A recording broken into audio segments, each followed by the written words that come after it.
by our allies and our adversaries. I like to look at it more that we're not looking to be the world's policeman, but to put it in Texas terms, more like the sheriff who gets the posse together. And on the eastern border of Ukraine and in Crimea, that would be NATO.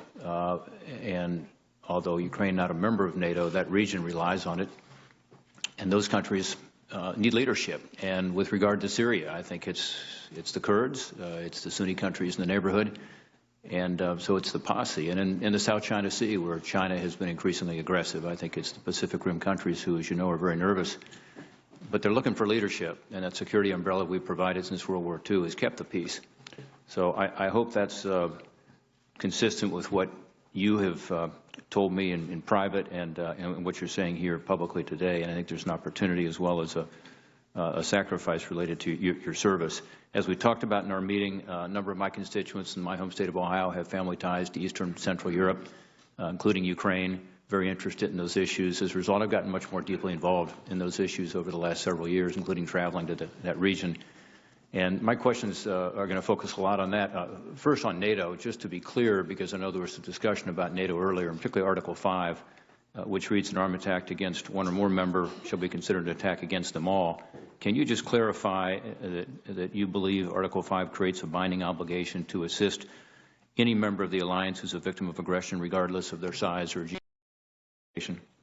Yes, sir, I do. And as Secretary of State, would you ever threaten to break the U.S. commitment to Article 5 as a means of pressuring allies to spend more on defense? I would not recommend that, no, sir. Okay. Understanding that I think all of us around this dais would like to see our partners step up and do more in terms of their defense budget. Since 2014, of course, Ukraine has struggled to defend its sovereignty and its territorial integrity against this Russian aggression. It's been discussed here a lot today.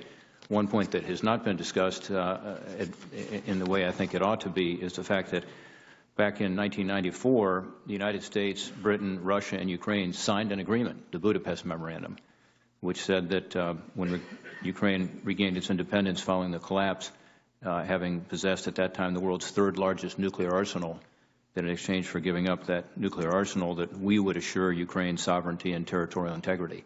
I think that's very important because it's a signal. You know, we talked earlier about Sam Nunn and his good work on nuclear nonproliferation. What kind of signal does that send? Clearly, that agreement has been violated by Russia. And the question is, you know, whether we're going to keep to that agreement as well, in my view. So a couple questions. One, in your written statement, you talk about the taking of Crimea. We've talked a little about that. Just to clarify, do you regard the Russian annexation of Crimea as an illegal occupation and annexation in direct violation of Ukrainian sovereignty? Yes, I do. Okay. Do you pledge that the United States would never recognize that annexation of Crimea if you serve as Secretary of State, similar to the way the United States never recognized the Soviet occupation of the Baltic states? The only way that could ever happen is if there were some broader agreement that was satisfactory to the Ukrainian people. So absent that, no, we would never recognize that. Never recognize. Okay. I think that's fair. If the President-elect were to ask you for your advice as Secretary of State on whether he should maintain sanctions against Russia for its actions in Ukraine and Eastern and in Crimea until Russia ceased its aggression and fulfilled its obligation under the Minsk agreements, what would you tell him?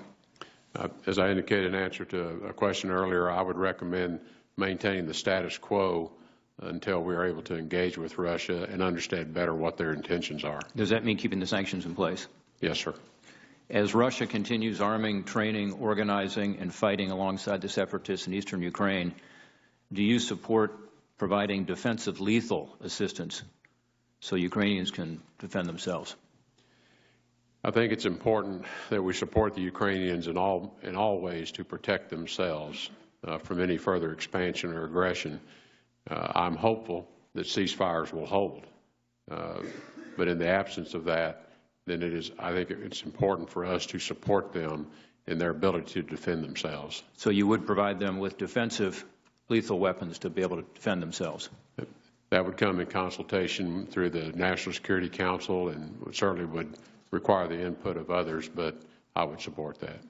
This United States Senate is on record supporting that. The administration has chosen not to do that. They've used their national security waiver, as my chairman talked about earlier. I think this is significant, and I heard you say that earlier today, and I think this is a big change in terms of U.S. policy that's positive and will get Russia to the table, in my view. We've talked a lot about the terrorist threat here today, and obviously that's a growing threat that we need to address in a much more aggressive way. I believe there's another growing threat to our national security and to the stability of our allies around the world, democratic allies in particular. It's not a kinetic or a military threat. It's propaganda.